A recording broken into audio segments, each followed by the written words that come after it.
Hello there. Welcome to Hard Copy, coming to you from our studios in Abuja. I'm Maupe Ogun Yusuf. Now, one of the most remarkable things about our world today is that things happen so fast, it's hard to catch your breath.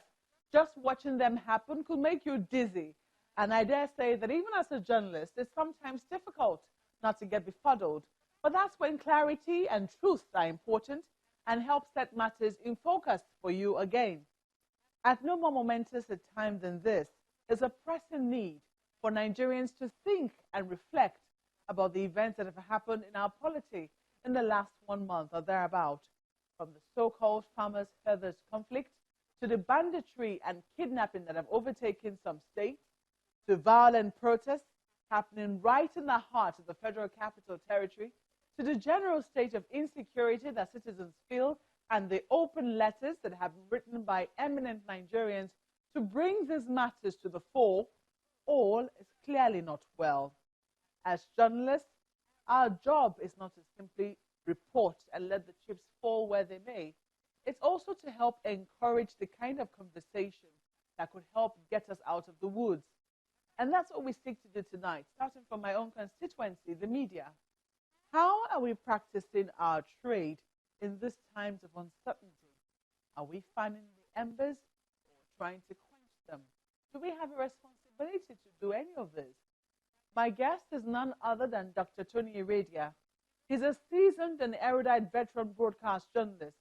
He's now a visiting professor at the Igbinedion University in Okada.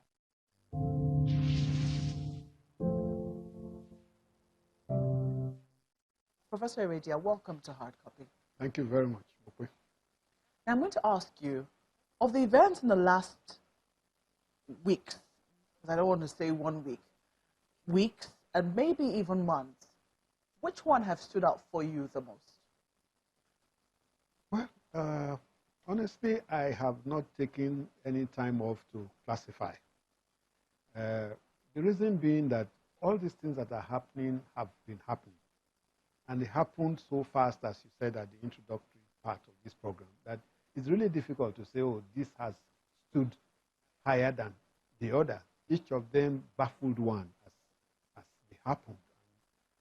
If you say it's this, before you think again, you might say, oh, this is probably the other one. So I think so many things are really just happening together. And it's probably the time for it, because there's time for everything.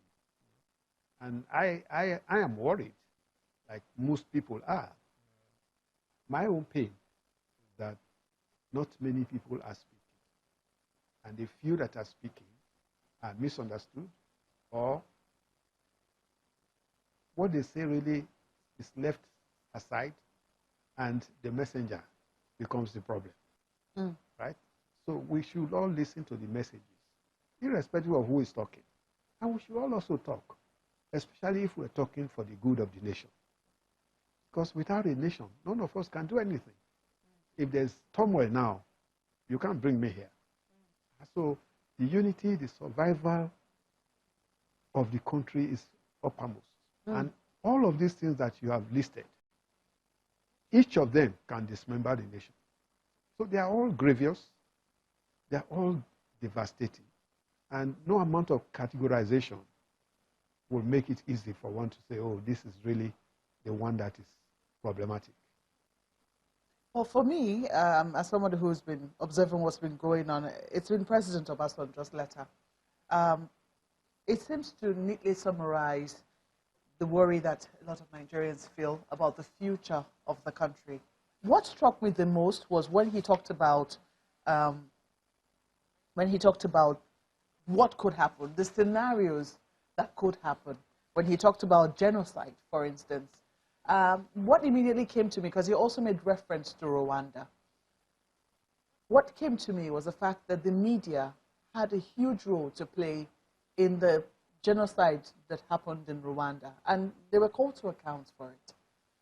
Do you think that as gatekeepers, even though with the advent of social media now, one can hardly say that journalists or mainstream journalism is going to be the gatekeeper of the information that people consume, but in spite of that, we give legitimacy to whatever it is that happens on social media. Would you say that we have stood up to our role as people who ought to also be concerned about what is going on in the country? I'm sure you know the answer yourself. We have not stood up. I mean the media. We have not done what's expected of us. And the reason is not far-fetched. We are not the only ones who have not done what's expected of us. We are at a level where you cannot rise above the environment you find yourself. So much has gone down the drain. Nobody is doing what he's supposed to be doing. These days, you know, we have for a long time now, sometimes when you talk, people, that's the pain, really. When you are critical, you are classified in the opposition.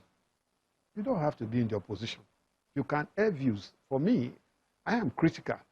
And my reason for being so is that I don't know the difference between the political parties. I don't think PDP did better than we are seeing today. And I don't think APC has done what all of us were expecting they would do. So to me, the political class is one class. It's not about who is in which party. They all behave the same way. So there's so much that is going wrong that everybody is afraid of. And you've raised the issue of President Obasanjo's letters. I have a different picture. My own view is that there is nothing President Obasanjo says that others haven't said. Or maybe because it is the kind of person he is, and when he says it, the thing takes a different dimension. But the pain I have in it all is that nobody tackles what he says or what anybody says. All the people who respond to Obasanjo, if you go and check them very well, there are people who have had problems with him in the past. And so they want to settle those scores. Those are not the issues. There is a problem in the country. We are not interested in what relationship you have had with who and who else, you know. So for me, anybody who is critical of Obasanjo's letters, go and check very well. It's either he did not allow the person to become one thing or the other, or he did not, you know, one thing that the man didn't do. So we leave the issue and start to pursue the messenger. We leave the message. And the message is what we need. And especially in a country where nobody is talking. We have many generals. They don't talk. The number of people who are talking is infinitesimal when you look at the large number of such people that we have. So I am worried about all of that.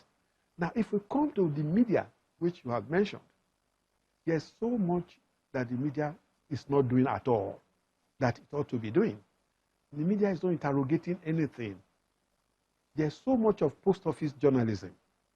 That is, I mean, people just tell the world, this is what Mope said. This is what Iredia said. Nobody puts these stories in a manner, in a context that it makes meaning to the ordinary citizen, which is what the media is expected to do. And that is my own quarrel with the media. There's not enough. In fact, there's gross insufficiency of journalistic investigation. There's no investigation journalism at all. Nobody is investigating. They just tell you what somebody said. We don't get to know the meaning of what that person said. We don't get to know the context in which he said it. We don't get to know the implication to our lives of what that person said. So invariably, so much is in the public domain that the public does not understand. And that is the role of the media, to serve as a trustee, the mirror of society, to monitor and let the public know what is happening and what is happening signifies and exemplifies to the public. I think there's a lot there. You have raised the issue of Rwanda. And many times when I remember Rwanda, I always ask myself, do Nigerian journalists know about Rwanda? Do they know that the international investigative panel that looked into the genocide in Rwanda, do they know that they penalized journalists? Do they know that 3 journalists were given huge sentences? Do they know? Sometimes, you know, when I talked about gatekeeping, the first thing that would come to the mind of many people is censorship. There is also the question of, sometimes you hear, oh, we can't release this information because of security threat. Even within the media space, there is self-censorship. That's why you have editorial discretion, so to speak. When do we begin to differentiate between letting the public know what is actually the truth and what could be, for instance, something that could endanger national security? Well, but I think that there is a big difference between censorship and gatekeeping, right? Censorship is when a journalist is timid. I mean, I'm talking of self-censorship, where the journalist is timid and is afraid of every story that comes to him. And he takes a story and says, oh, will this bring problem? They might not like this. I might be sacked. So it's about the person, right? But gatekeeping is about what is good for society. If this goes to society, what's going to be the implication? Why, for example, will you report conflict in a manner that it will multiply the conflict? So you have to think of that. And that is gatekeeping. That is allowing issues to get to the public in such a way that the public is not deprived of knowledge of what has happened, but at the same time ensuring that you do not become a tool for disintegration. And I think that those are two separate issues, but people tend to mix them up and say, oh, gatekeeping, if you do gatekeeping, you are doing censorship. No, they are not the same thing at all. But there's also a difference where the censorship is coming from a higher authority, like when you have ownership control. Aha, that's a different matter. That one is almost like the real censorship that is adverse. Then somebody is stopping you from letting the public know what the public ought to know. That is censorship that is bad, right? But gatekeeping is a branch of censorship. That positive branch that ensures that society remains intact, irrespective of what is happening. You bring out the story, people get to know what is happening, and at the same time, they don't become problematic. Social media, a lot of people now, especially young people, and maybe increasingly even people who are not so young, are consuming their news on the go. They're consuming it via their mobile devices. They're consuming on their computers at their places of work and things of the sort. How do you think that these disruptive technologies, so to speak, I know it's a headache all around the world, but how is it impacting where we are? And are there any solutions? Well, yes, there are, greatly, because, you see, I want us to do one thing here. The media has also not helped itself. We ought to be able to draw a distinction between the mainstream media and social media.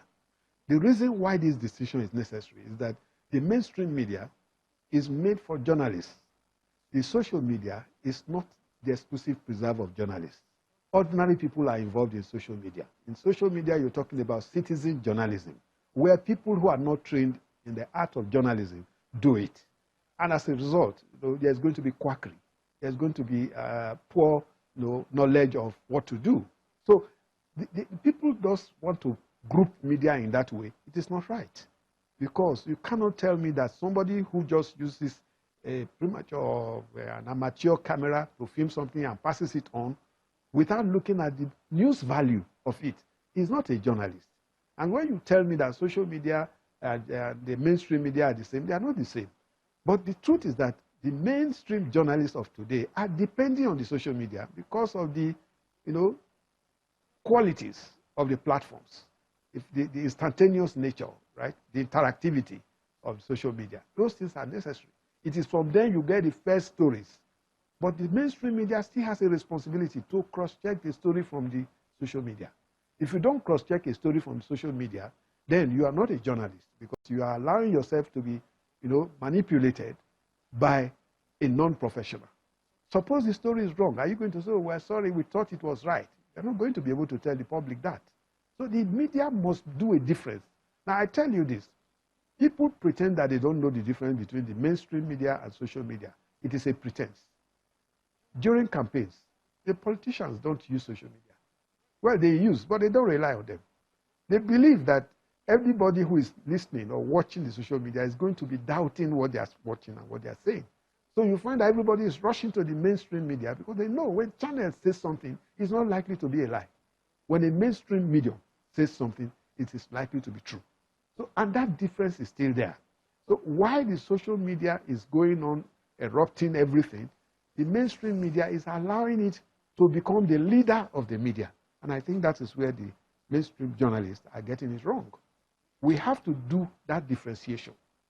Once that differentiation is clearly done and done properly, you will find that even when anybody hears anything in social media, they say, wait, has Channel said it? If it is no, okay, I'm not taking this story yet. Welcome back. You're watching Hard Copy, coming to you from our studios in Abuja. Our guest tonight is Professor Tony Iredia, a veteran broadcast journalist who is now a visiting professor at the Igbinedion University. Tonight, we're talking about what journalism should be at this point in our national life.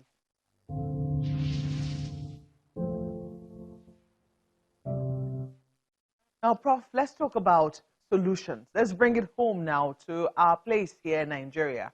I was looking at the solutions that President Obasanjo proffered. He talked about having a national program. He says we need unity of purpose and a nationally accepted strategic roadmap that will not change with whims and caprices of any government. It must be owned by the citizens. People's policies and strategy implemented by the government, no matter its color and leaning. He suggested that they contact traditional rulers, past heads of service, heads of paramilitary agencies, etc., etc. Do you agree with his solutions? I do. The only problem I have is that the solutions are not new. They are recycled. We have had all of this before. As far back as Abacha's time, for example, government decided to now constitute a traditional council for Nigeria, right? Because everybody believed that, oh, they could come and create unity and all of that. It has always been there. My worry is this, and as I said, I hope that people who watch programs such as this will change their attitude. The subject is not President Obasanjo. The subject is the disintegration. The subject is the problem going on in Nigeria today. Irrespective of who says it, we should not leave the subject and be talking about who said it. We should look at the subject and all of us fight it. If Nigeria dies today, it's not only President Obasanjo that will have a problem. Do you think we have a duty to, as a media, media, to call attention to that subject? We do, but we ourselves don't. That's the point we are coming to now. When you see somebody who comes up to make very serious allegations against the speaker, when I say speaker, the writer, like Obasanjo, people come on television and they are given opportunity to comment on those issues. They will be commenting on the man. And the interviewer will not ask him, we are not talking about that man now. We want to talk about the message. Leave the man. What is this message? How can it help us? By the time the journalists begin to draw attention of these publicity-seeking critics to leave the messenger and let's deal with the subject, let's deal with the message, you'll find that a lot of people begin to relax. Because this time everybody jumps to speak. And what do they say? Oh, during his days, did he do that? Yeah, but even in the middle of that, I mean, I have found myself in that position sometimes. In the middle of that, you find that if you do not let people talk about what they want to talk about, because yes, you're trying to set the agenda here, and it is your questions, you know, but at the same time, there's always the side that says, but that's what he feels. He believes that this is not credible because it is coming from so and so. If you as a journalist are pushing for this, maybe you support him because it's coming from this perspective. How does a journalist manage that? If you get what I'm trying to say. Yes, I do. Not being partisan or not being seen as supporting a side over another side because you think that this is the agenda that ought to be followed. No, I think that the media has its own policies, whether we like it or not. And if the media policy is solution to the problem Nigeria is facing right now, the media cannot hype those who are leaving the substance for the shadow. It is the duty of the media to now look out for those who want to still talk about that message. A message which is not necessarily critical of an individual, right? A message which is talking about how to solve the Nigerian problem and not about who caused it now. We are not interested. Who caused it will not solve the problem. What will solve the problem? Let's emphasize that. And so a story that any person starts, if you go for a vox pop, for example, 10 people talk to you, 5 people are talking about this messenger, another 5 are talking about the message. Yes, you can reflect the fact that people talked about the messenger, but your emphasis should be on the message because you have a duty to project that message, which you think is what Nigeria needs. And that's the duty of the journalist. So let us talk about that message right now. This is where we are. It's a really critical time. When you begin to see protests happening right in the middle of the Federal Capital Territory, you see the National Assembly being invaded. You see that discussions, you know, people generally say at no time in our country have we been more divided. along political lines. First and foremost, let me ask you whether you think this is the fault of democracy. Do you think a democracy had any role to play in this? Well, it depends on the type of democracy you're talking about. Democracy as a phenomenon should not be responsible for this. But what is responsible for this is the politicization of Nigerian democracy. The way the Nigerian politician believes that politics being a zero-sum game, whatever you use to win, it does not matter. If it means assassination, you go ahead. If it means fake news, you go ahead. If it means destruction or destroying somebody's character, you go ahead.